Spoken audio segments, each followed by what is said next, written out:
Welcome to English Stories 24. Learn English with stories. Story 1. Cardboard Sign. Creative Thinking. Once a young man was passing by a street where he saw an old man sitting on roadside begging for money. That old man was sitting there with an empty bowl kept in front of him, and a cardboard sign was kept beside that empty bowl. On cardboard cut out it was written, "Blind, please help." Young man noticed that despite it was rush hour and many people were passing by that old man, yet no one was giving him any money. Young man felt very bad that no one was helping that old man or giving him any money. So he went to that old man and took his cardboard in his hand. He then took out a thick marker pen out of his pocket and turned the cardboard sheet back to front and rewrote the sign, then went on her way. Old man noticed that someone was there writing something on the board but didn't say anything. Just in few minutes, that empty bowl was now filled with money. Old man noticed that and stopped a stranger and asked him what was written on that cardboard. Stranger replied, "It says, 'It's a beautiful day. You can see it. I cannot.'" Moral: our choice of words and language can create positive or negative effect on other. If we chose right words, then we can truly connect with people and change their views. Story 2. True Wealth. Once upon a time, there lived a very rich and wealthy man in a big town. He led a luxurious life. He always boasted about his wealth to his friends and relatives.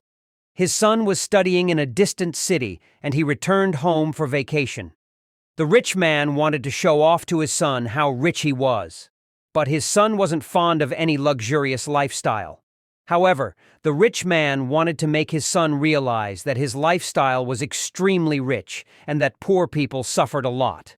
He planned a day's visit to the entire town to show him the life of the poor people. The father and the son took a chariot and visited the entire town. They returned home after 2 days. The father was happy that his son was very quiet after seeing the poor people honoring the rich man and after witnessing the sufferings of the poor due to lack of facilities. The rich man asked his son, "Dear boy, how was the trip? Have you enjoyed it?" "Yes, my dad. It was a great trip with you," the son replied. "So, what did you learn from the trip?" the father asked. The son was silent. "Finally, you have realized how the poor suffer and how they actually live," said the father. "No, father," replied the son.